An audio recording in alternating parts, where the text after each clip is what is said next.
Bueno, hola, ¿cómo están? Bienvenidos todos a este evento convocado por Transparencia Electoral para hablar un poco de anticiparnos a lo que van a ser las elecciones de Argentina del año 2021. En este caso, bueno, tenemos un panel de lujo para abordar varios temas que tienen que ver con el proceso electoral y la discusión va a estar enmarcada en gran medida en un estudio que hicimos desde Transparencia Electoral y que vamos a estar hablando un poco más adelante, que se llama el mapa de la conflictividad electoral, en el que en base a datos del año 2015, pues Transparencia Electoral, el equipo de investigación, donde está Eduardo, que dirigió la investigación, eh, pues se estudiaron algunas variables para calificar la conflictividad electoral en cada una de las provincias argentinas. Como decía, hemos convocado a un panel de lujo. Vamos a tener a bueno, María Inés Tula, profesora e investigadora de la Universidad de Buenos Aires y del CONICET. Vamos a tener también a Carlos Gervasoni, profesor e investigador asociado de la Universidad de Itela y que también nos asesoró allí con el mapa de conflictividad electoral publicado en el año 2017.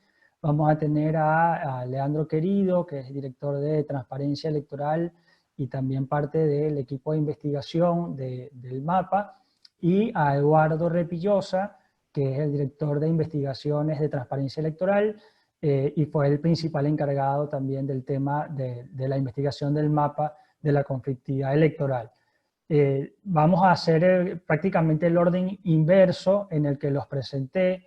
La idea es que en un principio Eduardo y Leandro hablen del mapa, luego Carlos Gervasoni va a hablar un poco eh, la, del índice de democracia subnacional, y con María Inés, que yo no sé si nos estás escuchando bien, María Inés, pero ayer quedamos en que era un tema sorpresa, no lo habíamos definido aún, pero que nos dijiste que nos ibas a traer un tema importante para pensar las elecciones de 2021. Eh, Como saben, bueno, la idea es tener exposiciones de entre 10 y 15 minutos y luego hacer algunos comentarios finales. A todos los que nos están acompañando, bueno, bienvenidos nuevamente, y pueden hacer las preguntas vía chat, y al final de la charla le vamos a estar dando respuesta. Así que bueno, sin más que decir, quisiera entonces darle la palabra a Eduardo Repillosa para que nos hable un poco del tema metodológico de la investigación del mapa de conflictividad electoral. Eduardo. Sí, gracias Jesús. Bueno, para eso, para empezar, quisiera acá... Jesús, necesitas compartir mi permiso para yo Sí, ya creo que está compartirlo. compartido. A ver, ahora sí, listo. Voy a compartirles acá.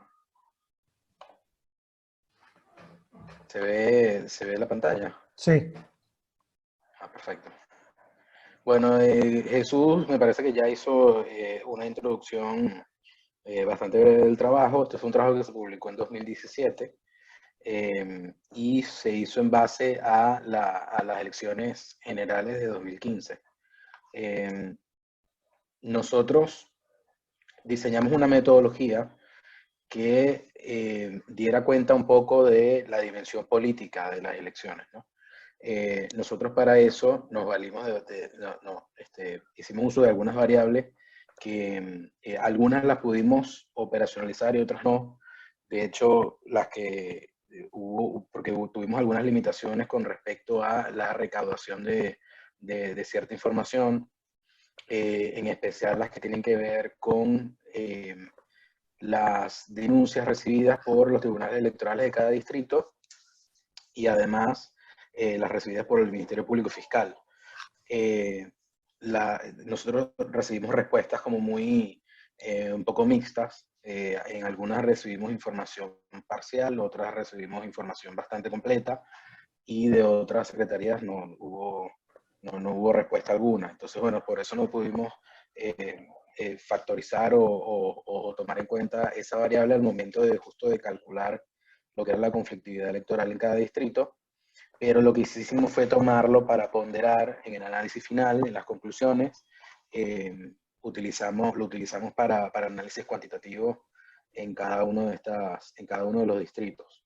Las que sí pudimos operacionalizar, digamos, son las que tenían que ver con el monitoreo de medios, la percepción de los apoderados y de especialistas, y diseñamos un test en el que participaron los apoderados de distintos partidos políticos en cada distrito, por lo general los más grandes, y también utilizamos percepción de especialistas, y así, por supuesto, una vez que ya recibimos las respuestas, después de que hay una herramienta maravillosa que se usa mucho últimamente, que es la de Google, la de formularios de Google, que es espectacular para recabar este tipo de información. Y así fue como operacionalizamos un poco la percepción de apoderados y especialistas. El monitoreo de medios, utilizamos 2 medios por cada distrito, medios locales, preferiblemente, y tratamos de utilizar en cada medio posiciones o líneas editoriales distintas, ¿no? Para eso entonces nos valimos, hicimos un análisis bastante exhaustivo de todas las noticias que se publicaron sobre las elecciones generales de 2015 y las categorizamos en 13 tipos. Dependiendo un poco de la cantidad de denuncias y de categorías y de las categorías en las que entraban estas denuncias que fueron reportadas por los medios. Logramos también operacionalizar el monitoreo de medios como variable. Y por último, lo terminamos ponderando, o sea, todos estos 3 análisis que hablan un poco de estas 3 variables que hablan un poco sobre lo que sucedió en el terreno, una dimensión un poco más política, lo ponderamos con el índice de democracia subnacional del profesor Gervasoni, y obtuvimos un ranking o si se quiere decir un mapa de conflictividad electoral que nos parece bastante ajustado a la realidad para aquel momento. Y también utilizamos datos de las organizaciones de la sociedad civil, informes de acompañamiento cívico de la ONG durante las elecciones de 2015, algunos estudios de opinión que también hicimos tanto de transparencia electoral como me parece que el Observatorio de Elecciones de CIPEC, y allí estuvimos más que nada ponderando desde el punto de vista cualitativo, también porque, bueno, se hacía un poco difícil operacionalizar ese tipo de variables. Entonces, una vez que obtuvimos todo no voy a entrar en detalle porque tenemos al autor presente del índice de democracia subnacional. Me parece que el profesor Gervasoni puede ir al detalle de cuando hable sobre ese índice. Pero lo que sí quisiera aclarar es que el índice de democracia subnacional, lo que nosotros hicimos, era un trabajo del doctor Gervasoni del año 2010, y lo que hicimos fue ponderar un poco para insertar esa variable de democracia subnacional, que la estudia desde el punto de vista del federalismo fiscal. Entonces, por supuesto, lo que tomamos en cuenta son las condiciones, digamos, las condiciones básicas de una democracia para estudiar la calidad democrática, la oportunidad real de la oposición de llegar al poder, la capacidad del gobernador para mantener el poder en una elección dada. Estos son algunas variables que están contenidas dentro del índice de democracia subnacional, y fue un poco un sustento teórico de lo que nosotros hicimos. La proporción de cargos obtenidos por el partido de gobierno en la Cámara Baja y bueno, la reelección, la presencia o no de reelección inmediata y algunas diferencias. Pero estas 4 variables tienen que ver con el índice, están contenidas dentro del índice de democracia subnacional del profesor Gervasoni, y lo que hicimos fue básicamente ponderar este índice con la información que nosotros habíamos recabado, que fue bastante extensa, ¿no? Fue un trabajo bastante largo, porque no solo fue operacionalizar, sino también un poco sustentar desde el punto de vista teórico la razón por la que habíamos escogido esas variables en particular, y y, y la operacionalización de las mismas también llevó un poco de trabajo. Creo que involucramos un par de voluntarios también que nos ayudaron desde el punto de vista operativo. Y, y bueno, desde el punto de vista metodológico, esa es básicamente lo que yo tengo que aportar. Me parece que Leandro es el que hablará del tema conclusiones y todo lo que tuvimos. Gracias, Eduardo. Sí, como decía, bueno, como decía Eduardo, fue un trabajo difícil para el equipo de investigación, sobre todo poder coincidir con todas digamos, las instituciones a nivel provincial para que brindaran la información con respecto a denuncias, pero junto con la opinión de los apoderados de los partidos políticos se pudo recabar gran parte de la información justamente para ver qué se podía proponer digamos, para la mejora de las elecciones futuras, ¿no? Ahora, bueno, vamos a darle el paso a Leandro Querido, director de Transparencia Electoral, para que hable un poco, digamos, de los hallazgos y de las conclusiones de este mapa de conflictividad electoral. Leandro. Sí, Jesús, ¿me escuchas bien? Perfecto. Bueno, un saludo a todas y a todos, muchas gracias. Sé que hay mucha gente que nos están mirando en estos momentos.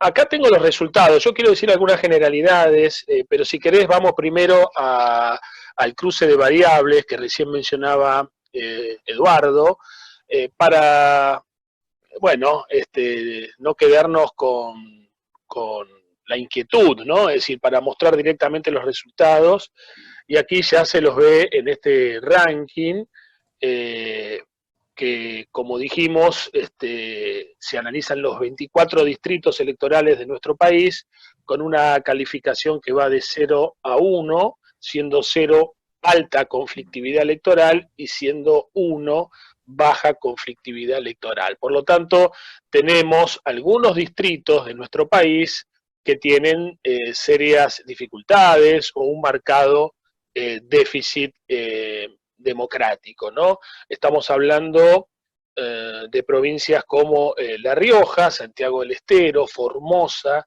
Santa Cruz, Misiones, Neuquén, Corrientes, San Luis y Tucumán.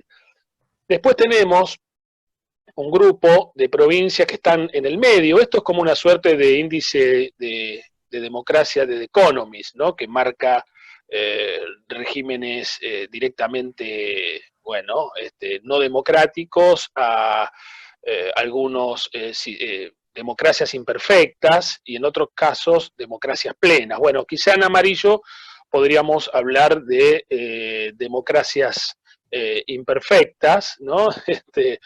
Catamarca, San Juan, La Pampa, Salta, Jujuy, Buenos Aires, y después tenemos provincias que tienen un buen nivel de competitividad electoral o de no conflictividad electoral, como es el caso de Córdoba, Entre Ríos, Chubut, Río Negro, Santa Fe, Chaco, Mendoza, la Ciudad Autónoma de Buenos Aires y Tierra del Fuego, ¿no?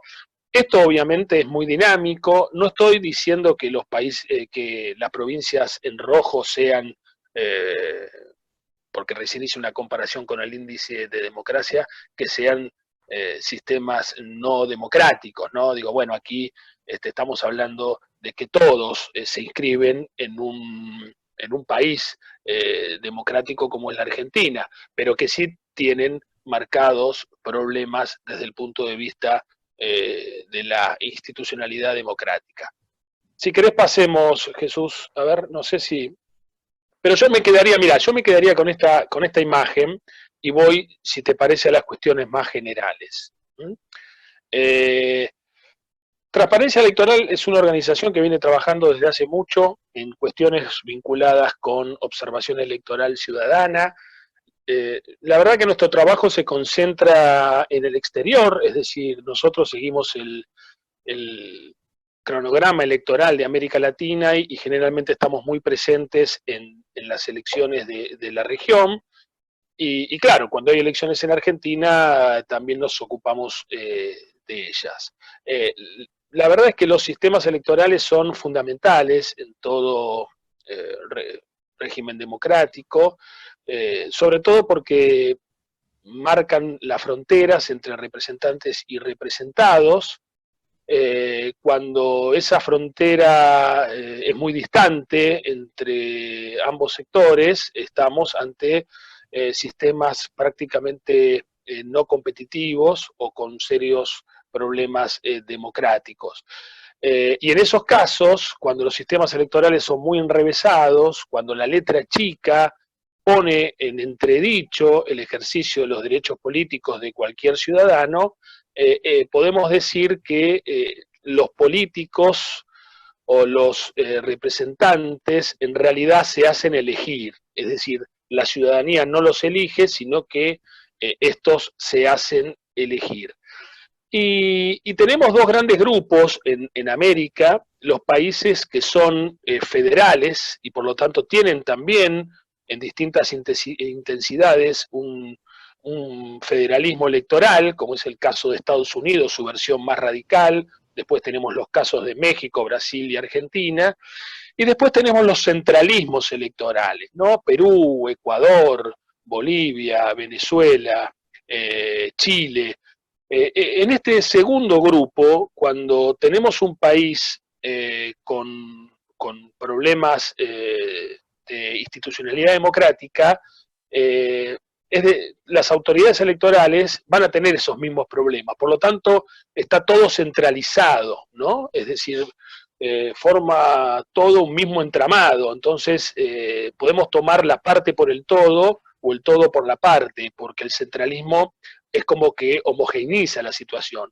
Pero en el caso de los federalismos, la situación se torna más compleja, porque si bien nosotros tenemos un sistema electoral nacional, después tenemos elecciones provinciales en 24 distritos, que algunas se dan en contextos realmente complicados, ¿no? Entonces, esos sistemas electorales de las provincias que están en rojo son generalmente sistemas electorales diseñados desde una lógica de imposición y de avasallamiento, ¿no? No sobre una idea de consenso. El sistema electoral determina un poco las características de la arena de la competencia electoral, por lo tanto la lógica, o mejor dicho, el rumbo debería ser un rumbo de consenso. Todos los actores políticos en una legislatura se deben poner de acuerdo con respecto a las reglas que van a regular esa competencia electoral. Cuando esto no pasa, bueno, se dan situaciones como les decía, de avasallamiento o de imposición. ¿Y cuál es el corolario de todo esto? En escenarios de federalismos electorales, como es el caso de la Argentina, que se dan profundas desigualdades en términos de ejercicios de derechos políticos. Si querés, Jesús, saquemos la placa. Sí, me parece que lo está manejando Eduardo. Bueno, así directamente puedo mirar también a la cámara. Entonces lo que les decía es que se dan situaciones de profunda desigualdad en términos de ejercicio de derechos políticos, y este es un tema que nos debería preocupar, y a nosotros como organización de sociedad civil nos preocupan, porque entendemos que hay muchos sistemas electorales provinciales que lesionan derechos políticos. Y esto debería llamar la atención de todos, porque en definitiva se trata también de argentinos. Entonces, es un tema que debería también estar presente en la agenda de discusión nacional. Entonces, lo que viene a marcar un poco este mapa de conflictividad electoral es que las malas prácticas políticas que derivan de esos sistemas electorales abusivos, estoy escuchando ahí un sonido de una hoja, Jesús. Perdón, ¿puede ser? Puede ser que alguien tenga activado el audio. Bueno. Sí, puede le ser. decimos por favor que aquellos que estén conectados, por favor, deshabiliten o inhabiliten el audio, así no interfiere. Bueno, en definitiva, lo que digo es que esas malas prácticas políticas de esos sistemas electorales provinciales enrevesados no solo terminan afectando la competitividad electoral en un distrito provincial, sino que también podrían afectar las características de las elecciones de carácter nacional. Es decir, aquí hay como una suerte de doble vía de feedback entre las malas prácticas que se dan a una escala, en este caso provincial, y en otra escala cuando se trata de elecciones nacionales. Un claro ejemplo de esta situación podría ser, por ejemplo, el tema del senador por la minoría, que fue una institución creada en el marco de lo que fue la reforma del 94 y que en esos distritos complicados, en esos distritos que están en rojo, termina apropiándose del senador de la minoría el oficialismo provincial, que generalmente es el que se queda de modo permanente en el poder y a veces hasta termina confeccionando una oposición a su medida para, por ejemplo, quedarse con el senador por la minoría. Por lo tanto, muchas elecciones provinciales y muchos sistemas electorales provinciales, como los que marcaba el mapa, que están en rojo, son el contraejemplo perfecto de lo que nosotros entendemos por elecciones con integridad, que son 5 puntos que están muy presentes en todo lo que tiene que ver con gobernanza electoral en el mundo. Por ejemplo, la necesidad de contar con estados de derecho que velen por los derechos humanos y la justicia electoral. Estamos hablando de organismos electorales profesionales y competentes, independientes del Poder Ejecutivo. Esto en las provincias que están con problemas de conflictividad electoral, sabemos que no ocurren, que las autoridades electorales terminan siendo un apéndice del Poder Ejecutivo provincial. Después, que no haya ningún tipo de barreras normativas, por ejemplo, a nivel político, administrativo, económico, social, que impidan la participación política universal e igualitaria. Y nosotros tenemos en situaciones en donde en algunas provincias, en la mayoría de los distritos, los oficialismos ganan con más del 80% de los votos, ¿no? Después cuestiones que tienen que ver con sistemas de pesos y contrapesos, con la normativa electoral puntualmente, y aspectos que se vinculan con el financiamiento político indebido sin control. Esto nosotros lo vemos muy presente en estos malos ejemplos que nosotros mencionábamos en algunas provincias de nuestro país, y Gervasoni, bueno, además, en su trabajo previo, planteó también de modo muy claro cómo a veces los recursos estatales, provinciales, son determinantes, ¿no?, para terminar con la competitividad electoral. Por lo tanto, el problema es grave. La idea de hacer esta actividad tiene que ver con anticiparnos a un escenario que puede ser conflictivo el año que viene. Las elecciones se organizan con mucho tiempo de anticipación, por eso es importante arrancar ahora, inclusive analizar la cuestión focalizadamente en algunos distritos, es decir, este es un evento general y seguramente haremos otros eventos ya hablando de cada provincia en concreto. Lo cierto es que tenemos que anticiparnos a estas situaciones, sobre todo por la situación que estamos viviendo, ¿no? La era COVID-19 en el mundo ha generado mucha tensión en los sistemas políticos y en las elecciones y procesos electorales que están en curso. Muchas elecciones se postergaron, esto generó mucha conflictividad. De hecho, muchos organismos internacionales y regionales hablan de una recesión democrática. El famoso túnel oscuro y amenazante de la era COVID-19, en donde todos entramos pero no sabemos cómo vamos a salir.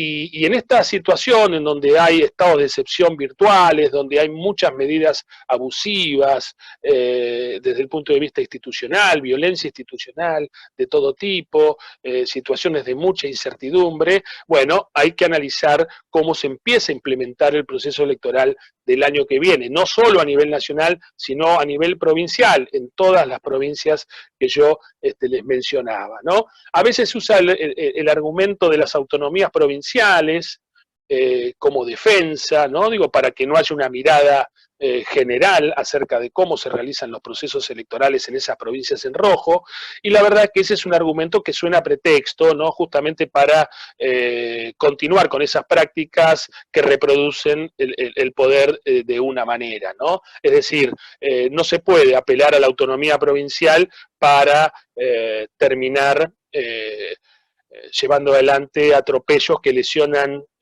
derechos políticos de muchos ciudadanos de nuestro país. Por lo tanto, me parece que para cerrar hay dos acciones que en lo inmediato, una tiene que ver con empezar a discutir qué tipo de observación electoral ciudadana y partidaria necesitamos para el próximo proceso electoral, de qué manera podemos capacitarnos para poder hacer un control preciso y profundo de la implementación del proceso electoral 2021, y por otro lado, esto, por ejemplo, el mapeo electoral que hicimos en Transparencia Electoral es un buen elemento, pero debería profundizarse, debería mapearse toda la información que nosotros disponemos justamente para saber cuáles son los posibles conflictos que se pueden dar en las futuras elecciones, ¿no? Digo, esto sobre todo se lo puede hacer desde un punto de vista de un mapeo por distrito como para tener elementos. Y por otro lado, también hay que conformar equipos capaces para elaborar diagnóstico y sobre todo para empezar a discutir, a poner en la agenda, ya sea provincial o sea nacional, cambios normativos, propositivos, comprometidos con un ideario de integridad electoral, que de algún modo también hagan un impacto positivo en la praxis política de nuestro país, que como todos sabemos deja mucho que desear. Entonces, tenemos el mapa hay que actualizarlo, tenemos un proceso electoral en curso, hay que ponerle atención a ese proceso de implementación, y me parece que Transparencia Electoral da un paso inicial en esta discusión marco que hacemos ahora para después ir ya a los aspectos relacionados con la realidad de cada distrito de nuestro país. Así que bueno, muchas gracias. Y a escuchar con mucha atención a María Inés Tula y a Carlos Gervasoni, que seguramente tienen muy buena información para compartir. Gracias, Leandro. Bueno, sí, vamos a seguir en este caso con Carlos Gervasoni y cerramos con María Inés. Carlos, bueno, sé que tienes algo preparado, sé que vienes a hablarnos un poco del índice de democracia subnacional, que además es bibliografía obligatoria para entender lo que sucede al interior de la Argentina en materia de democracia y también los efectos que tiene todo lo que tiene que ver con las transferencias, con lo fiscal, ¿no? Y si tenemos tiempo, también me quisiera adelantar y preguntarte, en esas provincias en las que quizás se ven, como decía Leandro, mayores abusos institucionales o falta de independencia de los poderes, ¿cómo está afectando y cómo puede afectar lo que tiene que ver con el COVID-19 a provincias donde ya hay un debilitamiento institucional bastante importante? Bienvenido, Carlos. Muchas gracias, Jesús. Leandro, ¿se me escucha bien? Sí. Bueno, a Transparencia Electoral, gracias por la invitación a hablar de este tema y a presentar algo de lo que es de alguna forma mi principal línea de investigación, que es la democracia subnacional o la debilidad de la democracia a nivel provincial.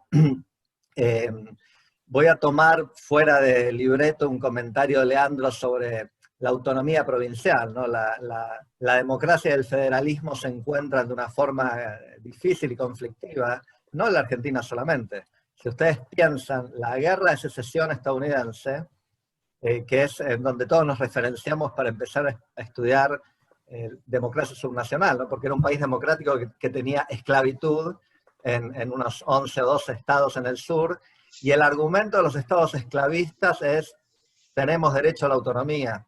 ¿Y autonomía para qué?, le preguntaban los del norte, ¿no? Bueno, autonomía para tener esclavitud, ¿no? Bueno, los países más autoritarios del mundo son siempre los que más reclaman los derechos de autodeterminación de los pueblos, a pesar de que los pueblos no votan en esos países.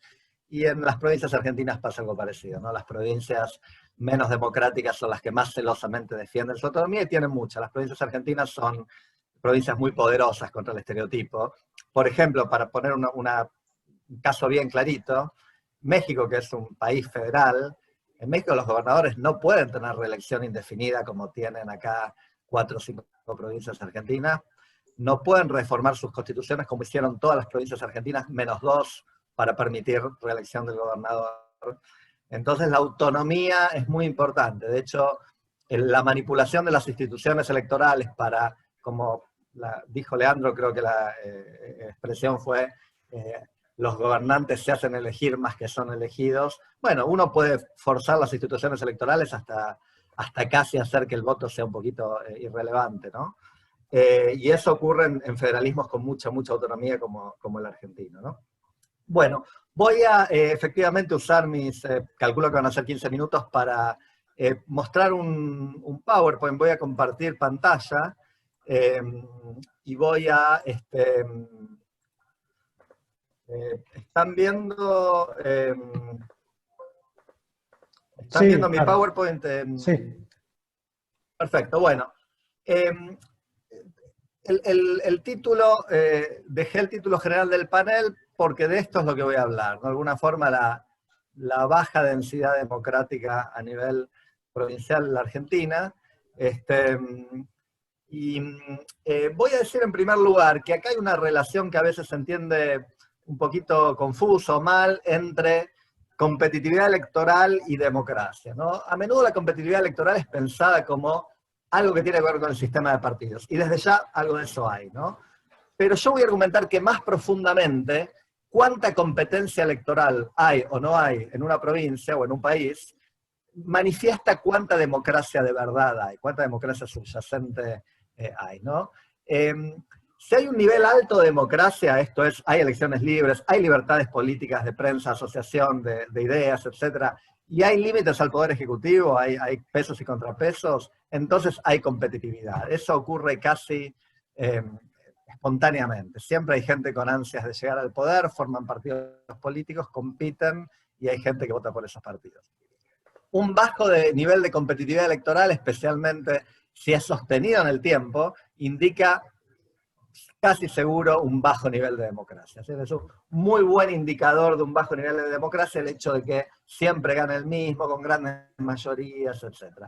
Yo voy a citar acá algunas, para quienes son politólogos, acá que deben ser muchos, famosas citas de Przeworski y sus coautores, Álvarez, Chebur y Limongi. En este caso, Przeworski diciendo, la democracia es un sistema donde los partidos oficialistas pierden elecciones. O sea, es tan central que pueda haber rotación en el poder que, simplificadamente, por supuesto, Przeworski pone eso en el centro de su definición. Ningún país en el que un partido gana el 60% de los votos 2 veces consecutivas es una democracia. Bueno, habría varias provincias en Argentina que no pasan este test, ¿no? Y Álvarez, Przeworski y coautores dicen, los países en los que un partido gana una digamos, muy grande mayoría de las bancas, es difícil que sean democracias, ¿no? Bueno, pensado desde ese punto de vista, yo diría, no es que a Przeworski, que es una de nuestras grandes mentes en democracia y política comparada, se le escape que la democracia no se define por un resultado electoral.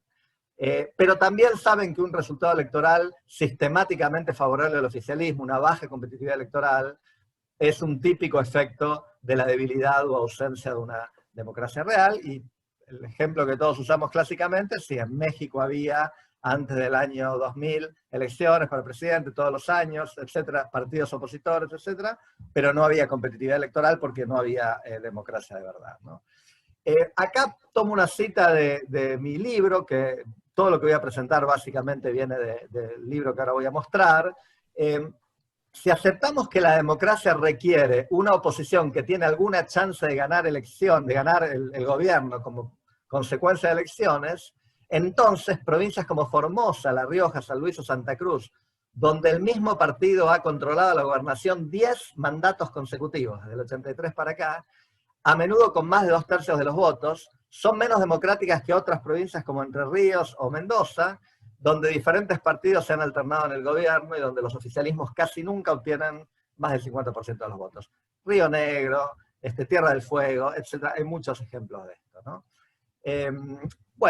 Yo voy a presentar fundamentalmente información que está contenida en este libro. El libro que es sobre descripción y causas de la mayor o menor democracia subnacional en Argentina, con alguna comparación con otros 6 o 7 países.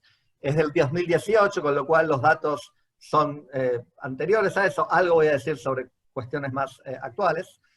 Pero este mapa que viene en ese libro resume un poco los resultados de muchos índices. Cuando Jesús me presentó, habló del índice de democracia subnacional, ustedes usan uno, que es lo que yo llamo el índice objetivo, pero después hay varios otros índices derivados de una encuesta de expertos que tienen algunas ventajas y desventajas respecto del índice que ustedes utilizaron en su investigación. Y esto es una suerte de promedio que lo que dice es que hay como 5 provincias que son las más oscuras en promedio del 83 para acá, o sea que esto pudo haber cambiado por año y por elección, pero en promedio, y yendo norte a sur, Formosa, Santiago del Estero, La Rioja, San Luis y Santa Cruz aparecen como provincias menos democráticas, las menos democráticas del país. Muchos de nuestros presidentes vinieron de ahí, de La Rioja, de Santa Cruz y también de San Luis, brevemente. Y esto coincide, si ustedes se fijan a grandes rasgos, muy bien con el índice electoral que presentó Leandro hace un ratito, de conflictividad electoral.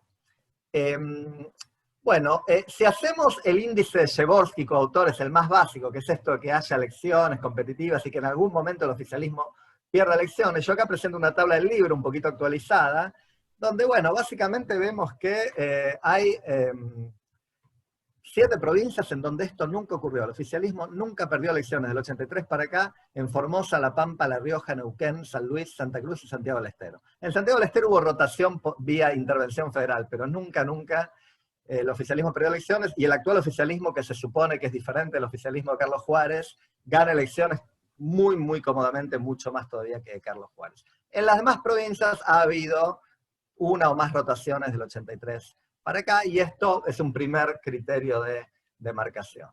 Entonces yo voy a presentar unos resultados de 2 estrategias de medición. La que mencionó Jesús, que es la estrategia objetiva, que básicamente recolecta información electoral de supermayorías electorales para el Poder Ejecutivo, para el gobernador, supermayorías electorales para la Cámara de Diputados provincial, supermayorías legislativas, que a menudo son mucho más super que las electorales. O sea, en La Rioja el peronismo puede ganar con 50, 60 o 70% de los votos, pero tiene el 95% de los legisladores en la Cámara de Diputados, ¿no? Por el sistema electoral manipulado para que eso ocurra. Alto control de la sucesión, o sea que el gobernador decide quién lo sigue, que normalmente es él o ella mismo, y reglas permisivas de reelección. Entonces hay provincias que tienen reglas muy permisivas que permiten al gobernador reelegirse para siempre, como en Formosa o Santa Cruz, y provincias como Mendoza o Santa Fe donde no hay reelección, o sea que hay mucha varianza en esto. La lógica de esta es la lógica de los indicadores objetivos efecto. No creemos que la democracia se define por ninguna de estas 5 cosas, pero estas 5 cosas reflejan mayores o menores niveles de democracia. La otra estrategia es una encuesta de expertos en política provincial, que es una estrategia muy rica, muy profunda, muy rigurosa, para medir muchos aspectos de la democracia, no solamente la competitividad electoral. La desventaja que tiene es que estos datos son un poco viejos. La encuesta fue en el 2008, yo estoy volviendo a hacer esta encuesta este año, así que recién el año que viene tendremos datos nuevos, pero estas cosas no cambian tanto de año a año en las provincias, con lo cual los resultados que les voy a mostrar creo que son, para la gran mayoría de las provincias, todavía válidos. Y acá la lógica es la lógica de muchos índices de democracia, por ejemplo el de Menweri, Brings y Pérez Liñán para América Latina, o el del proyecto Varieties of Democracy, donde yo trabajo, que buena parte de los indicadores que tenemos se basan en encuestar expertos expertos de cada país, o en el caso de mi encuesta, expertos de cada provincia, sobre cómo funciona la democracia en esas provincias, ¿no? Bueno, paso rápidamente a los resultados. Este es el resultado del índice objetivo, del 83 hasta el año 2015, y como ven, tenemos resultados muy parecidos a los de Leandro, ¿no? O sea, La Rioja aparece como la provincia que ha tenido menos competitividad democrática, digamos, más hegemonía política, del 83 para acá, seguida por Formosa, Santiago del Estero, San Luis y Santa Cruz. Si hoy hiciéramos esto para la última elección, no daría exactamente así. Santiago del Estero y Formosa estarían encabezando claramente, La Rioja seguiría con San Luis, Santa Cruz estaría quinta, seguiría estando quinta probablemente. Pero básicamente lo que esto quiere decir es que en estas provincias del 83 para acá ha habido sospechosísimas reelecciones de gobernadores del mismo partido, mayorías electorales y legislativas del mismo partido, mayorías en la Cámara Baja y la reforma de la reelección. O sea, Menem la hizo en La Rioja, Kirchner la hizo en Santa Cruz, Gildo Infran la hizo en Formosa, como Sadi en su momento la hizo en Catamarca.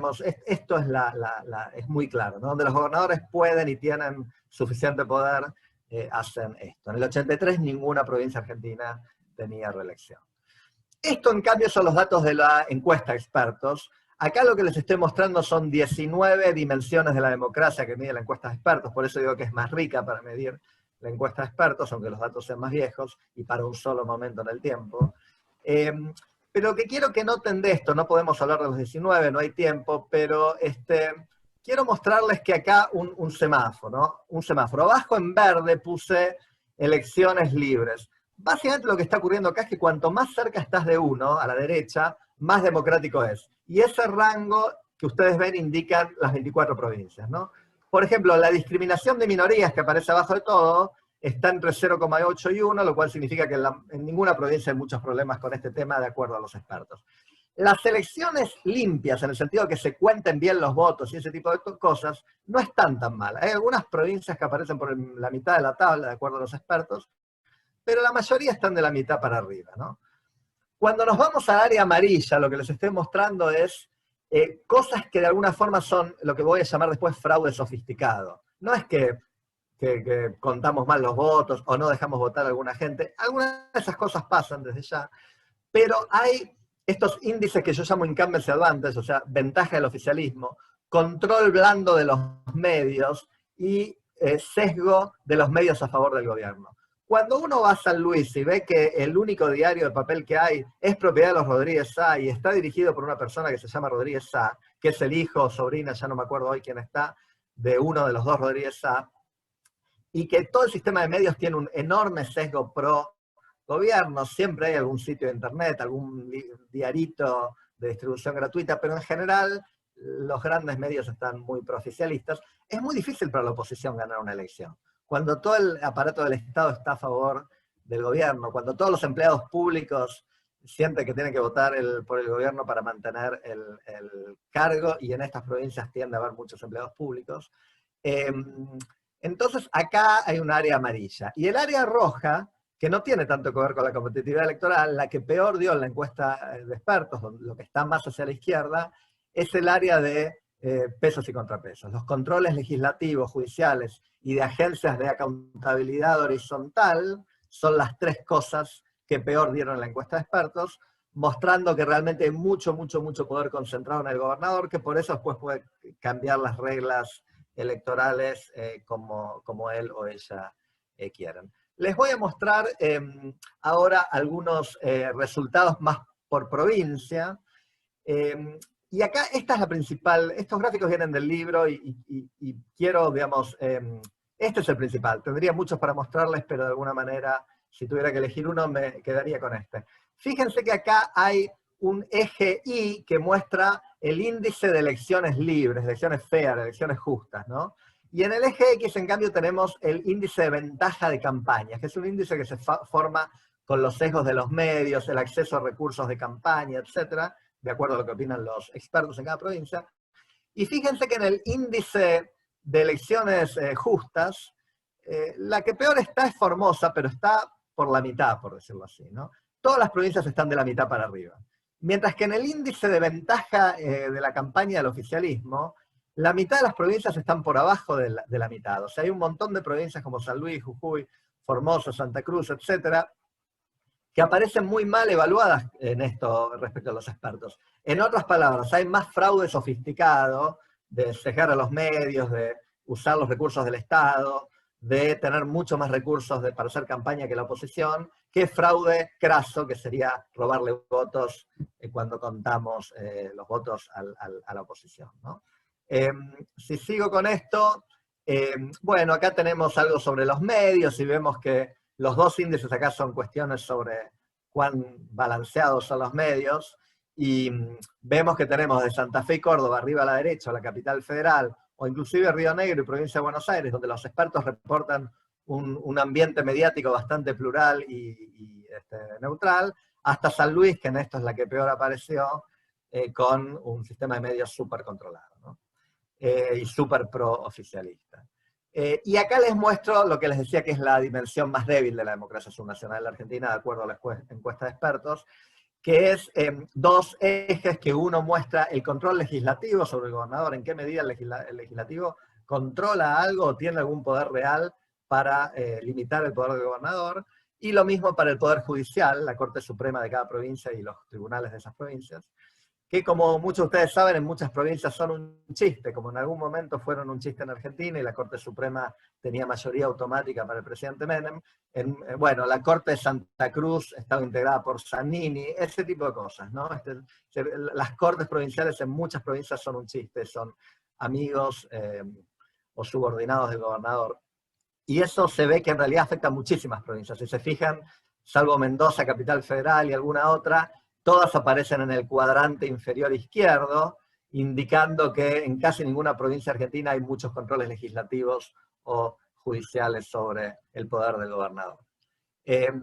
Y esto no quiere decir que los expertos siempre opinan mal de las provincias. Fíjense que cuando le preguntamos por discriminación de minorías o por represión policial, la mayoría de las provincias aparecen muy bien. Los expertos dijeron, no, la verdad que en esta provincia el gobierno no discrimina minorías, ni religiosas, ni nacionales, ni sexuales, y no, la policía difícilmente reprime alguna manifestación política. Hay excepciones, como ven, Santiago del Estero estaba muy mal, La Rioja y Jujuy tampoco andaban muy bien en esos años, pero la mayoría aparecen arriba a la derecha, indicando que cuando los expertos ven que algo está bien, lo reportan de esa forma, ¿no? Este sería una especie de mapa basado en un promedio de los índices de la encuesta de expertos. No coincide exactamente con el anterior, pero es bastante parecido, ¿no? Formosa parece mal, Santiago del Estero parece mal, San Luis y La Rioja, Santa Cruz, etc. Entonces, resumiendo, porque no me quiero pasar, ya me pasé un par de minutos de mis 15 minutos, voy a decir lo siguiente, voy a decir... simplificando, hay dos tipos de provincias. En realidad es un continuo, pero voy a simplificar y decir, tenemos las productivas competitivas, o sea, donde hay una economía privada que produce algo, como en Mendoza o en Entre Ríos o en Córdoba, o acá en la capital federal, y que pagamos impuestos, los que producimos algo en el mundo privado, y de esa forma financiamos a los estados nacionales y subnacionales. Y ahí la democracia funciona como se supone, hay intensa competencia electoral, los oficialismos a veces ganan, pero cuando ganan generalmente no por mucho, y otras veces pierden. Y después hay otras provincias que yo llamo rentistas hegemónicas, rentistas porque viven, esta es mi otra parte de la investigación y del libro, ¿no? La causalidad de esto es las rentas del federalismo fiscal que hagan que provincias como La Rioja, Formosa o Santa Cruz viven esencialmente transferencias federales o de rentas petroleras, en el caso de Santa Cruz. Entonces hay un sector privado débil, muy dependiente del Estado, la mayor parte de la gente trabaja en el sector público. En esas provincias rentistas hegemónicas el oficialismo triunfa siempre, generalmente con mayorías abrumadoras, como en Formosa, La Rioja, San Luis, Santa Cruz y Santiago del Estero. Y esta tesis del rentismo implica que no se trata solamente de pobreza. Puede ser que en las provincias menos desarrolladas estas cosas tiendan a ocurrir un poquito más. Pero piensen que en Chaco y Salta ha habido muchísima rotación electoral, ha habido elecciones muy competitivas, son de las provincias más pobres del país, pero no son rentistas, no son Formosa o La Rioja o Santa Cruz. Tienen menor nivel de rentismo y entonces el gobernador tiene menos recursos fiscales para comprar opositores, designar miles de empleados públicos y otras cosas que tienden a hacer en otras provincias en mayor medida. Entonces yo diría, acá está el arquetipo formoseño. El PJ ganó todas las elecciones del 83 para acá, Infran fue elegido con el 59% de los votos en el 95 y desde entonces se reeligió 6 veces con más del 70% de los votos en todas esas veces. Y les quiero decir, como una referencia comparativa, y voy terminando, que solamente 12 de los 200 jefes de Estado que hay hoy en el mundo han tenido mandatos más largos que Infran. Son todos dictadores. Los dictadores de Camerún, Chad, Congo, fíjense los datos Los líderes democráticos que ustedes recuerdan como exitosos, los longevos, grandes estadistas, digamos Adenauer, Helmut Kohl, Franklin Roosevelt, Margaret Thatcher, gobernaron entre 11 y 16 años. Merkel va por 13 ahora, y ya dijo que se va a ir. Y en el 2017 la reeligieron con el 33% de los votos, ¿no? Angela Merkel, gobernante exitosa como pocas, ¿no? Y el 35% de las bancas sacó su Partido Demócrata Cristiano. Infran, en cambio, que gobierna un lugar que presumiblemente la gente no vive tan bien como en Alemania, gana con el 71% de los votos y el 73% de las bancas.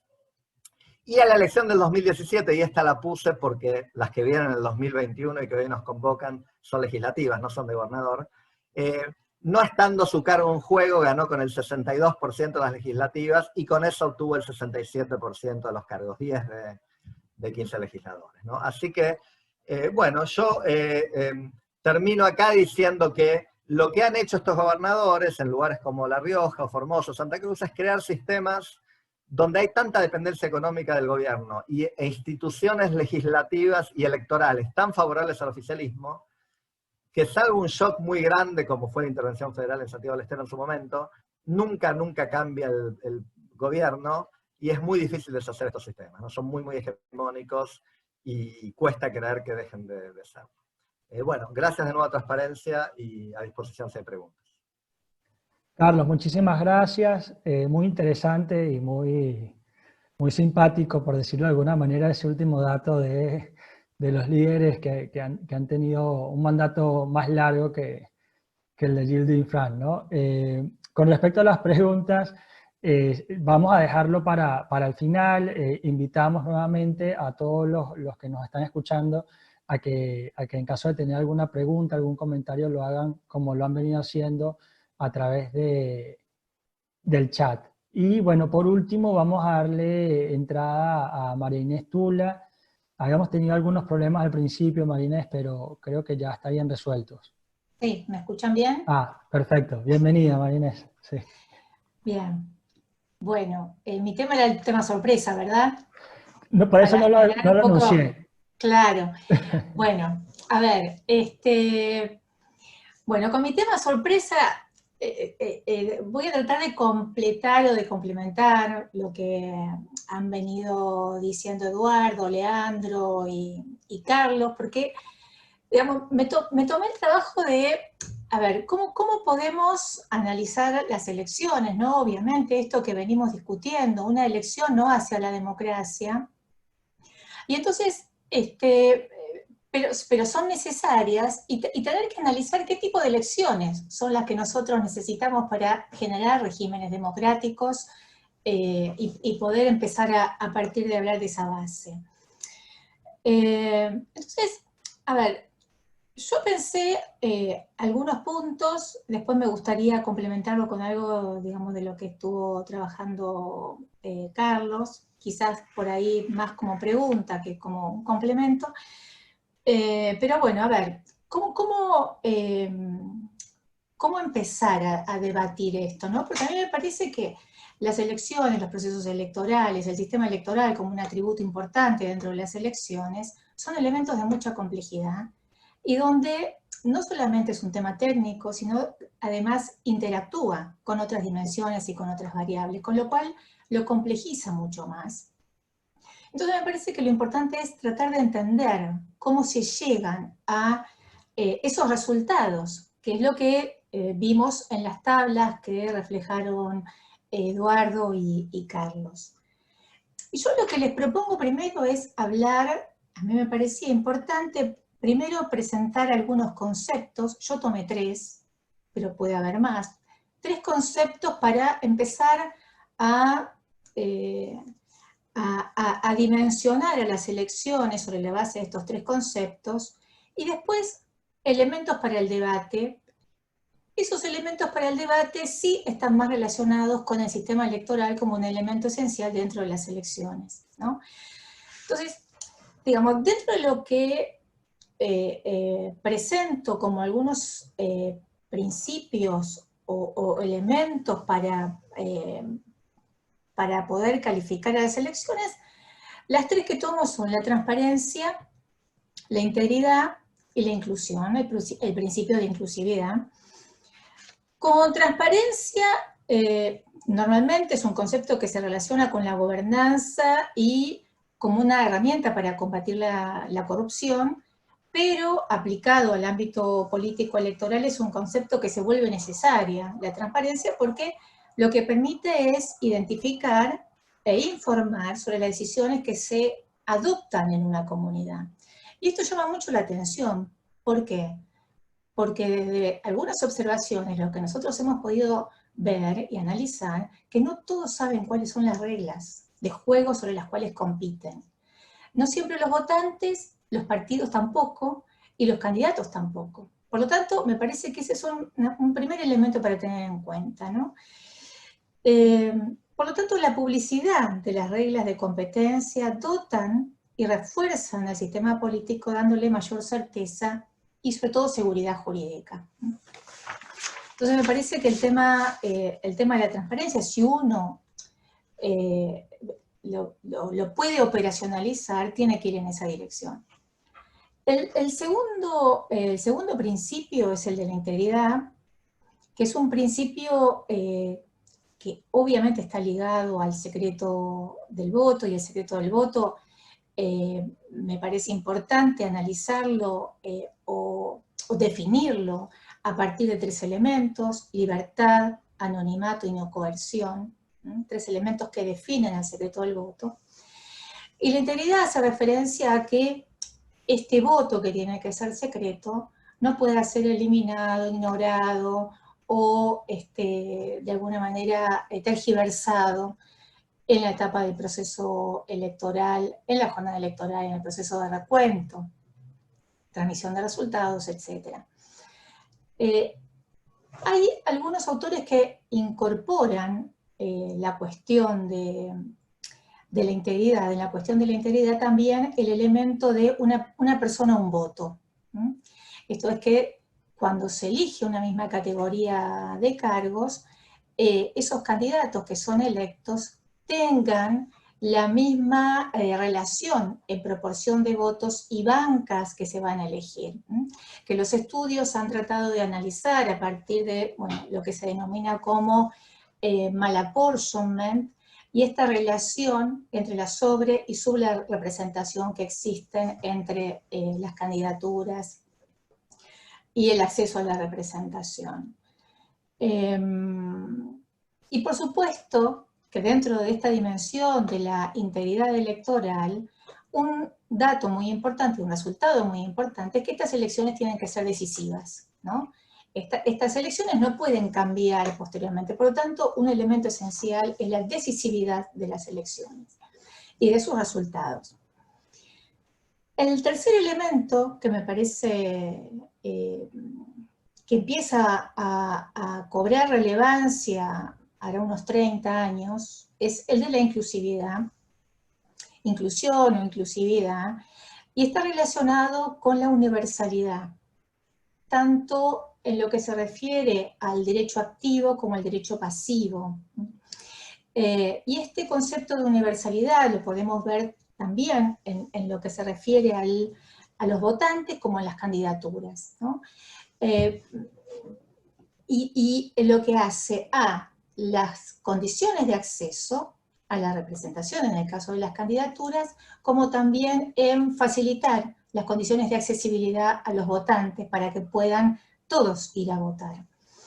En el caso de facilitar el acceso a la representación, los últimos estudios se refieren básicamente a la incorporación de cuotas, acciones afirmativas o más en el tiempo, más cerca en el tiempo de la paridad de género, pensando en cómo integrar, cómo incluir a minorías que han sido históricamente excluidas, ¿no? Y en el caso específico de las mujeres, que son los temas de las cuotas de género o de la paridad, se va un poco respecto de lo que es la inclusión de las minorías, porque se trata, ¿no?, de una mayoría que ha sido excluida históricamente. Es decir, Hay otros colectivos sociales que también buscan integrarse y tener acceso a la representación, pero que no sería asimilable al caso de las mujeres, y eso también es un tema para debate, ¿no?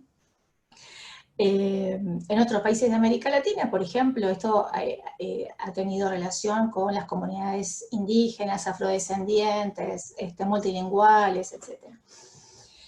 Entonces, el tema de la inclusividad es uno de los puntos que también se orientan a pensar en qué tipo de elecciones nosotros queremos. Ahora bien, si nosotros pensamos en cuáles son los puntos para el debate y tratar de analizar esto que se decía, ¿no? De bueno, que de pronto tenemos ejecutivos que reeligen indefinidamente, mayorías legislativas que son fabricadas, porque obviamente el diseño institucional hace que estas mayorías legislativas sean fabricadas por el propio sistema electoral. Muchas veces los cambios en los sistemas electorales no han sido los buscados. Y esto tenemos algunos ejemplos también como para mostrar, pensando en que iba a tener una orientación y terminan teniendo otra. Pero a mí lo que me parece importante tomar es cuando nosotros analizamos el régimen electoral o el sistema electoral propiamente dicho, y cuando hablo de sistema electoral me refiero a los atributos o los elementos que lo componen, ¿no? Que técnicamente se conforma con una magnitud de distrito, con una fórmula electoral, con un formato de tipo de lista y con una barrera legal. Todo eso combinado genera determinados efectos que genera más mayorías o más proporcionalidad y que impacta o que puede impactar tanto a los partidos políticos como organizaciones, como también a la competencia y a los sistemas de partidos. Es decir, afecta tanto a la vida intrapartido como a la vida interpartidaria en la competencia y sus resultados. Entonces, cuando nosotros nos podemos analizar e identificar un sistema electoral, ¿qué es lo que tenemos que ver? Por un lado me parece importante, y esto está relacionado con lo que decían anteriormente, es la permanencia de ese sistema electoral. Es decir, un sistema electoral tiene permanencia, tiene estabilidad en un distrito a nivel subnacional, o este sistema electoral es cambiado cada 4 años cuando se produce un recambio en la legislatura. Entonces la estabilidad, por un lado, nos dice mucho sobre ese distrito. Por otro lado, ¿cómo se produce cuando se quiere producir un cambio de esas reglas de juego y del sistema electoral? ¿Cómo se produce ese cambio? Ese cambio se produce in toto, es decir, lo que hacemos es cambiar todo el sistema electoral o solamente un aspecto de ese sistema electoral. Y ese cambio se produce por una crisis externa, que no necesariamente tiene que ver con el sistema político, pero que sí lo impacta. Y recuerdo, por ejemplo, en el caso que recién nombraba Carlos, Catamarca, cuando fue el asesinato de María Soledad Morales, que termina justamente a través de una intervención federal con el gobierno de los ADI. Entonces, y esta propuesta de reforma, ¿quién es la que la promueve? ¿La oposición? ¿El partido del gobierno? ¿Y el partido del gobierno en qué posición está? ¿Es un partido de gobierno que está en una fase ascendente o está declinante? Todo esto me da lugar a un contexto que me permite identificar ese sistema electoral resultante. Ahora bien, a ese sistema electoral que yo tengo que identificar y cómo nace, también tengo que ver cómo se articula. Porque, como decíamos, un sistema electoral no opera en el vacío, ¿no? Es complejo y además tiene impactos y he generado a su vez impactos con otras dimensiones del diseño institucional. Entonces, Esto hace que, justamente, al no tener en cuenta otras dimensiones del diseño institucional, este sistema electoral puede verse muchas veces no con sus resultados exactos, sino que pueden verse potenciados, pueden verse anulados, pueden verse eclipsados. ¿Y cuáles son estas otras dimensiones del diseño institucional que me parecen importantes revisar? El ciclo electoral. El ciclo electoral me parece un elemento que muchas veces no es tenido en cuenta, y es en qué momento se producen las elecciones legislativas más cercanas o no a las elecciones que se producen de los ejecutivos. Y acá tenemos la simultaneidad o el desdoblamiento de las elecciones. Entonces, tenemos distritos en donde es posible que esto no sea en el mismo tiempo. Entonces, cuanto más cercano tengo las elecciones legislativas a los ejecutivos, más posibilidades tengo que tenga un sistema concentrado de partidos políticos y no fragmentado del sistema de partidos. Por lo tanto, acá el resultado tiende a ser un elemento concentrador y no de fragmentación. Cuanto más alejada está la elección del Poder Ejecutivo, tiende a tener un resultado de fragmentación del sistema. El otro elemento que también se tocó aquí está relacionado con, es decir, no solamente nos tiene que importar cómo se accede al cargo, sino cuánto duran esos cargos, ¿no? Y acá tiene relación con la dimensión de las reelecciones. Y como bien decía Carlos, nosotros en 1983 contábamos con constituciones provinciales que no admitían reelecciones inmediatas. Eso en la primera oleada de reformas constitucionales, promediando los 80, empiezan a incorporarse reelecciones inmediatas con una reelección. Algunas constituciones toman 2, y en algunos casos después pasaron a ser reelecciones indefinidas. Pero a mí también me parece importante analizar no solamente los ejecutivos provinciales, sino que también existen cargos legislativos que admiten las reelecciones indefinidas. Si a esto le sumamos reelecciones indefinidas, achicamiento de los distritos, porque hay provincias, como bien dijeron, como Salta, como La Rioja, como Santa Cruz, como San Juan, donde se eligen candidatos uninominalmente, o en el caso, por ejemplo, de los cargos a senadores en los senados, donde se elige un senador por departamento en algunas legislaturas bicamerales de las provincias. Esto ocurre, por ejemplo, en el caso de Santa Fe, que los senadores tienen posibilidades de reelegir indefinidamente, pero el gobernador no.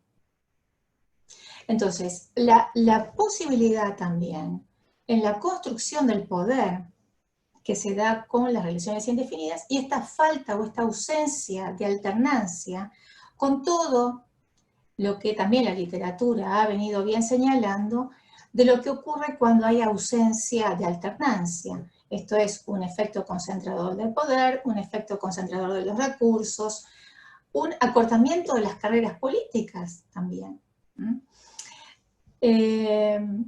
Entonces, es decir, el sistema electoral lo tenemos que medir con las otras funciones del diseño institucional.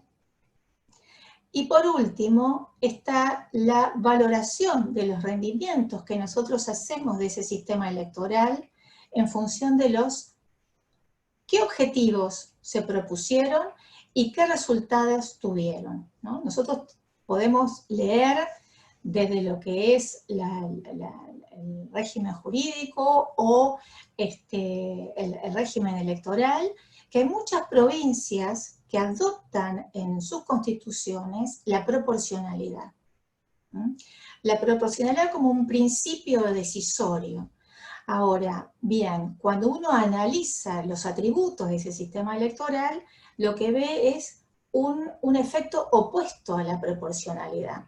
¿En función de qué? De que esos atributos son combinados de tal manera que lo que menos tengo es proporcionalidad. Entonces ahí hay un desajuste entre lo que fue un principio de decisión que se tuvo en un momento con los resultados que han generado esas modificaciones o esas reformas.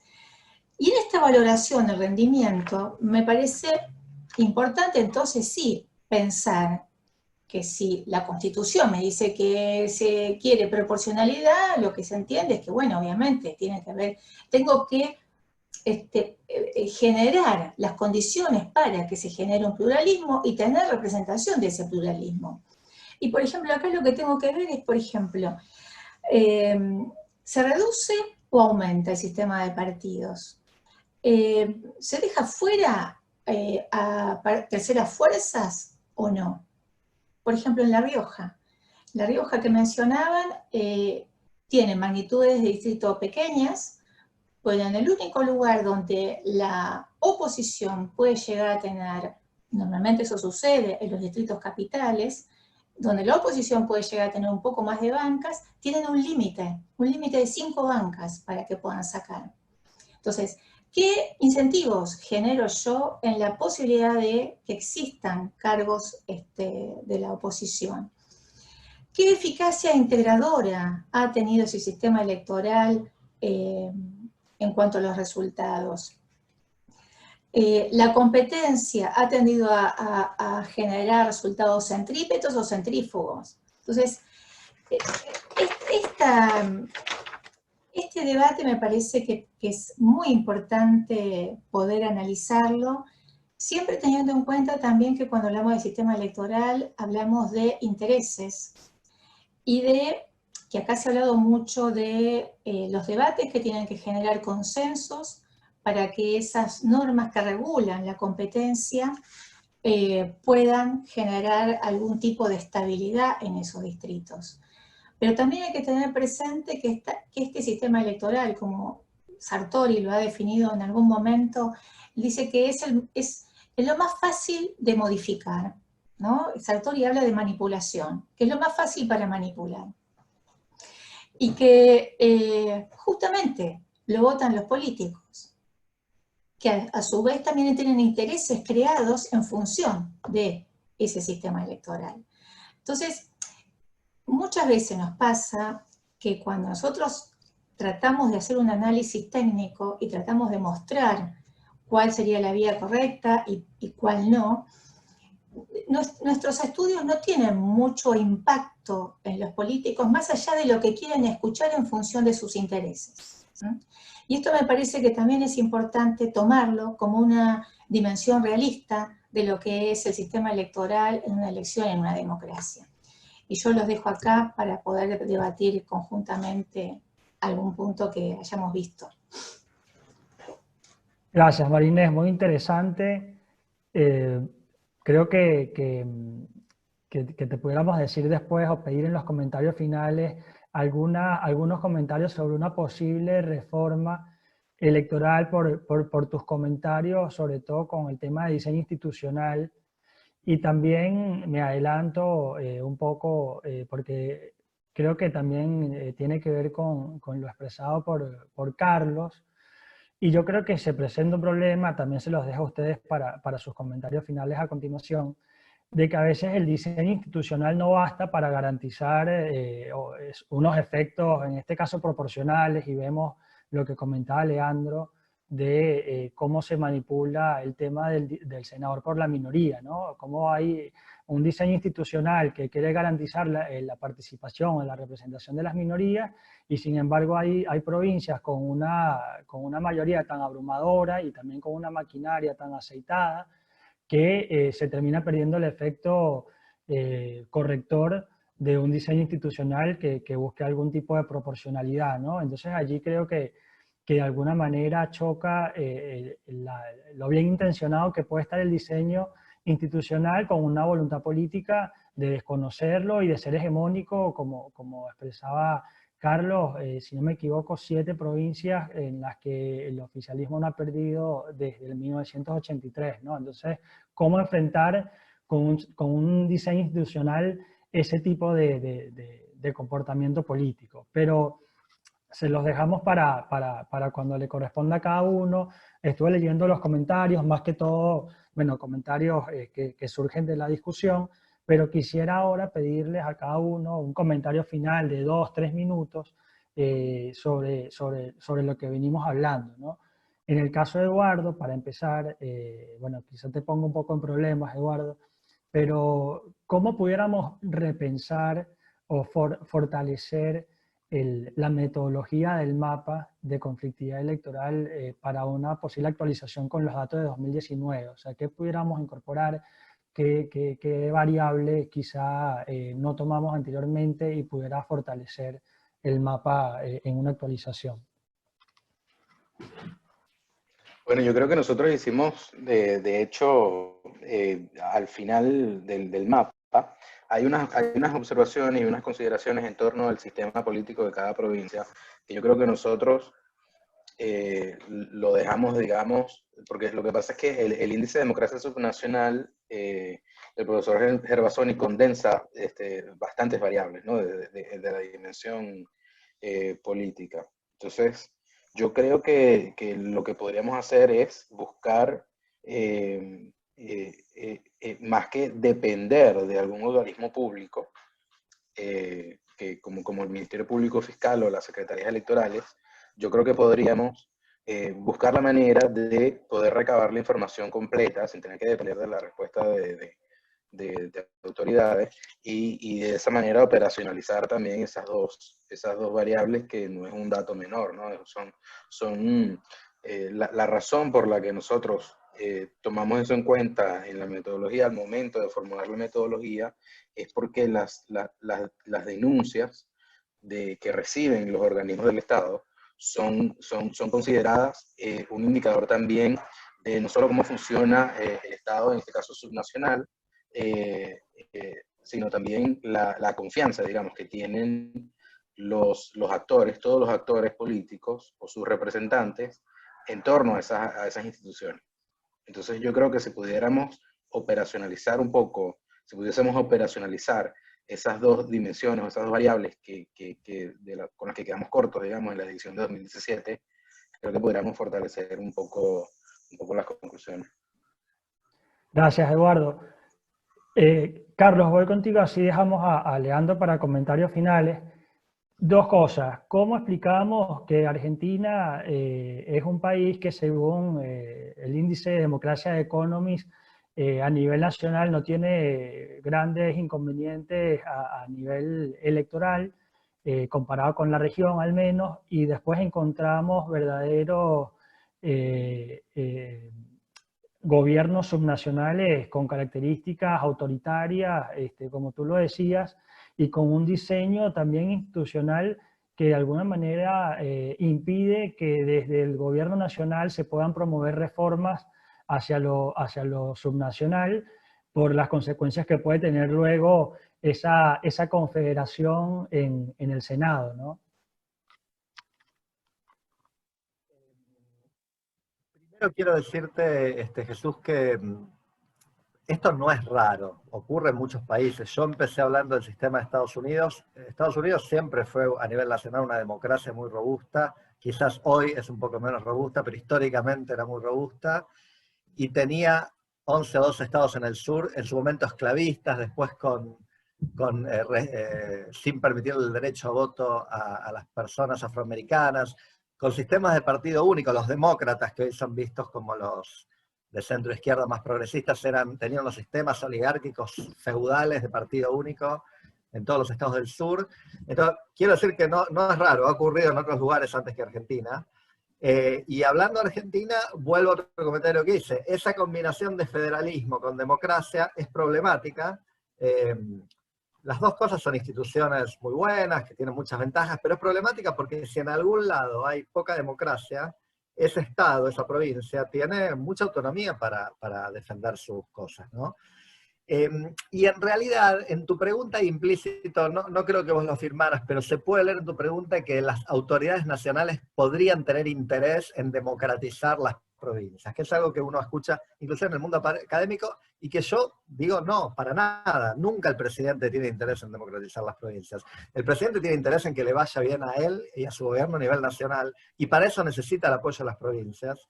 Entonces, Alfonsín, por ejemplo, un presidente al que respeto muchísimo, negociaba todo el tiempo con Vicente Sadi en el Senado, que era el jefe de los senadores peronistas, porque necesitaba pasar leyes por el Senado, necesitaba pasar jueces por el Senado. La génesis de esta terrible justicia federal que tenemos está ahí. Los jueces que Sadi negociaba con Alfonsín cuando necesitaba pasar leyes, y Sadi le cambiaba jueces por leyes a Alfonsín.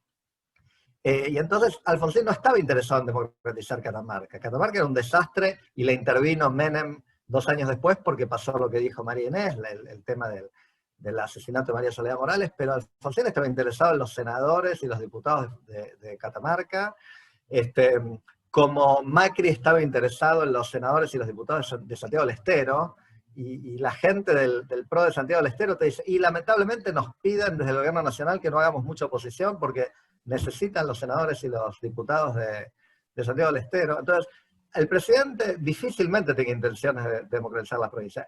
¿Cuándo puede ocurrir esto? Bueno, puede ocurrir en circunstancias muy especiales cuando hay un conflicto por algún motivo. Algo de esto ha pasado, digamos. Los Rodríguez a veces han sido muy opositores al gobierno nacional por motivos que podríamos explicar en algún momento. O cuando hay eventos de alta visibilidad nacional, ¿no? Pero ustedes pregúntense cuántas veces escuchan noticias sobre La Rioja, Formoso, Santa Cruz en los medios nacionales. Muy difícil.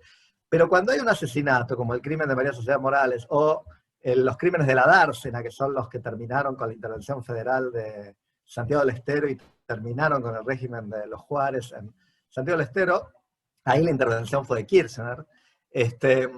Bueno, eso es más la excepción que la regla, ¿no? Y yo les aseguro que Kirchner o Menem no tenían ninguna intención de democratizar Catamarca o Santiago del Estero, sino lidiar con un escándalo nacional, y si se podía dejar algún gobernador más bien amigable, pero en elecciones muy miradas nacionalmente. Y por eso pasan cosas muy raras, ¿no? En Catamarca gana un amplio frente opositor liderado por los radicales en las siguientes elecciones post-intervención, en el 90, 91 por ahí, y en Santiago del Estero pasa lo mismo, pero sin extenderme, quiero decir que Santiago del Estero nos da una lección enorme. O sea, las elecciones post-intervención del 2005, si no me acuerdo mal, las lidera el intendente radical de Santiago del Estero, Gerardo Zamora, ¿no? Gerardo Zamora era el intendente, era el principal político radical opositor a los Juárez, y tenía un poder importante por ser el gobernador de la ciudad, ¿no? Bueno, hoy lamentablemente Santiago del Estero es un feudo peor que el que era con los Juárez, porque la estructura sigue siendo la misma. La gran mayoría de los santiagueños dependen de un empleo público, de un plan social. ¿Qué hace Zamora? Va a su reelección, busca la reelección indefinida. Cuando la Corte Nacional bocha la reelección indefinida, la pone a la mujer, igual que había hecho Juárez.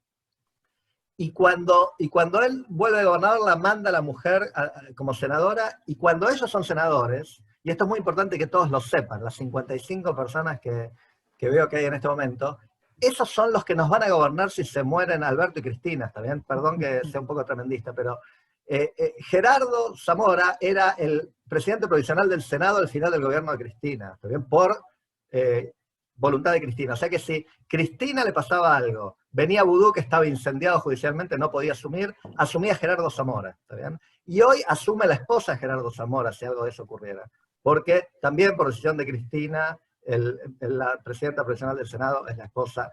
Entonces, esa gente inmediatamente sabe el juego que juega, ¿no? Es decir, adopta todos los recursos y mañas del gobierno anterior, en este caso de los Juárez, se alía con el gobierno nacional, y aunque Zamora era históricamente radical, se hace el más kirchnerista de los gobernadores, y establece un régimen que con recursos federales, o sea, con dinero del federalismo fiscal, instituciones electorales muy favorables a ellos, y apoyo nacional, y eso casi siempre se lo busca, son prácticamente inamovibles, ¿no? Entonces, soy muy pesimista en esto, le veo muy, muy pocas perspectivas a que haya un cambio desde adentro, desde ya, muy difícil que lo haya. Y desde afuera, desde arriba, desde el gobierno nacional, muy difícil también. Catamarca cuenta una historia un poquito más optimista. Catamarca fue más democrática luego de la intervención federal, pero no es que se convirtió en Mendoza o en Santa Fe, ¿no? Entonces, me parece que mientras la estructura de mucha autonomía provincial y rentismo del federalismo fiscal se mantenga, es muy difícil que lugares como Formosa, Santiago del Estero, La Rioja, Santa Cruz sean democratizados desde afuera de la provincia, ¿no? Y desde adentro me parece prácticamente imposible. Muchas gracias, Carlos. Marinés, aprovecho lo que dice Carlos. Entiendo que en tu exposición te referiste bastante a todo lo que tiene que ver con diseño institucional y el impacto que puede tener en la calidad de la democracia, pero quisiera hacerte una pregunta que no es fácil, pero ¿cómo combinar justamente la búsqueda de alguna reforma en lo que tiene que ver con el diseño institucional con prácticas que escapan de la regulación de los sistemas institucionales, como por ejemplo lo que hablaba Carlos de que los cónyuges se pasen el poder de uno al otro, o como pasa en otras provincias donde un hermano gobierna y luego gobierna el otro hermano? O sea, ¿cómo desde un diseño institucional, por más búsqueda de democratizadora que pueda tener, puede realmente acabar o menguar este tipo de comportamientos que lo que buscan en última instancia es más bien pasar por encima de ello y volverse hegemónicos? Justo a mí me toca la pregunta difícil. Te dije que no era fácil. Eso, bueno. Bueno, a ver, es muy difícil tratar de, a través de normas o del derecho, tratar de regular este tipo de prácticas que están avaladas y que en algunos casos están normalizadas. O sea,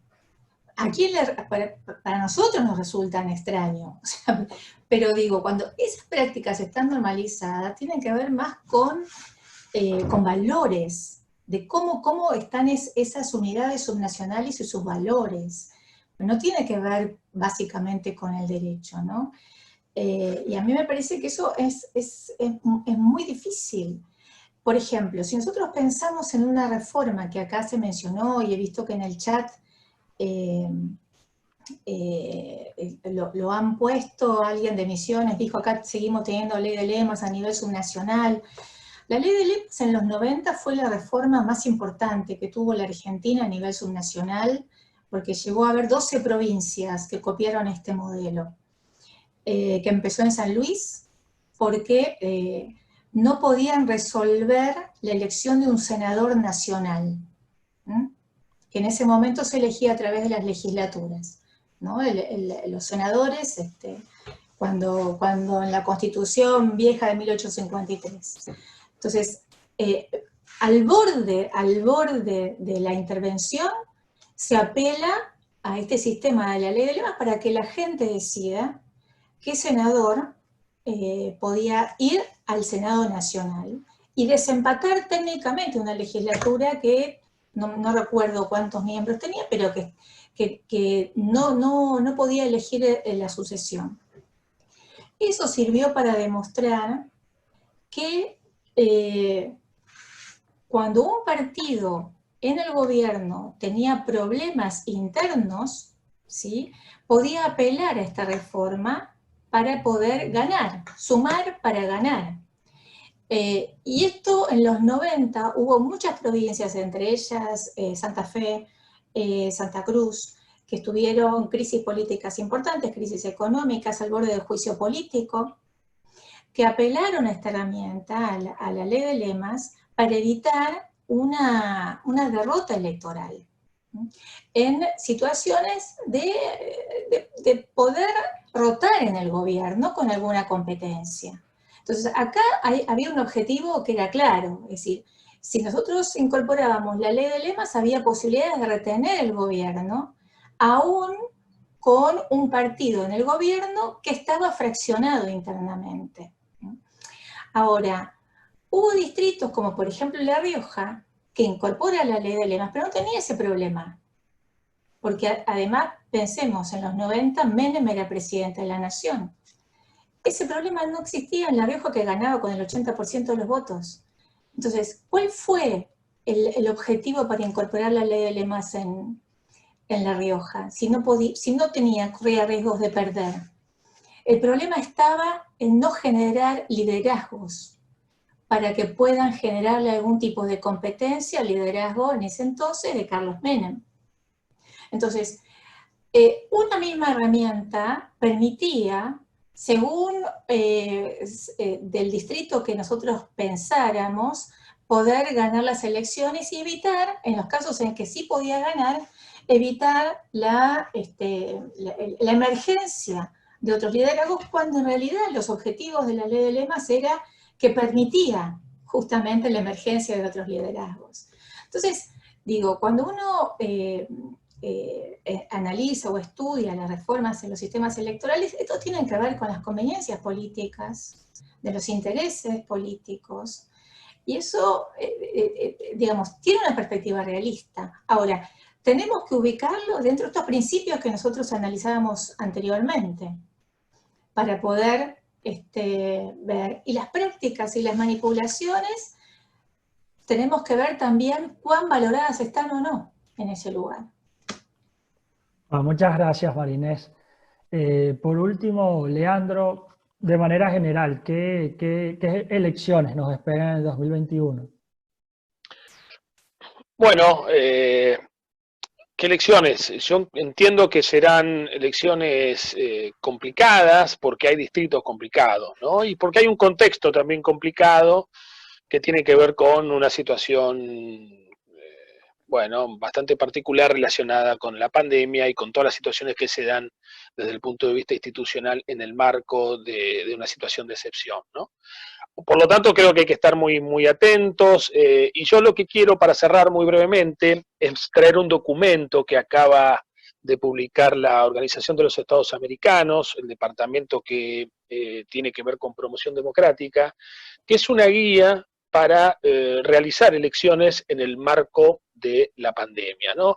Y me parece que ahí hay muchos tips, muchas ideas fuerza también, que nosotros deberíamos tomar y no solo cotejar con la forma en que se implementa la elección a nivel nacional el año que viene, sino también empezar a ponerlo también en perspectiva provincial, ¿no?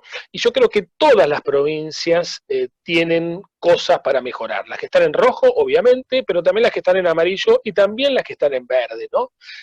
No quiero ser pesimista, creo que hay provincias de nuestro país que son realmente un ejemplo de competitividad electoral, de tolerancia democrática, Tierra del Fuego, Ciudad Autónoma de Buenos Aires, por ejemplo, Córdoba, Santa Fe, inclusive Chaco llevó en su momento adelante una reforma electoral muy, muy interesante, Mendoza.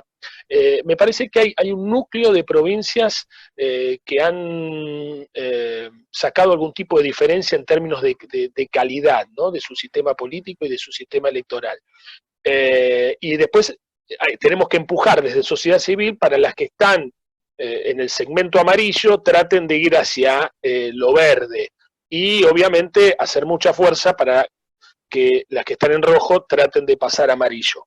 Entiendo yo que en todas las provincias, inclusive obviamente en las que están en rojo, hay mucha gente con vocación genuina de cambio y con compromiso democrático, ya sea inclusive hasta en las autoridades electorales, en los partidos políticos del oficialismo y de la oposición. Por lo tanto, creo que hay que apelar a ellos.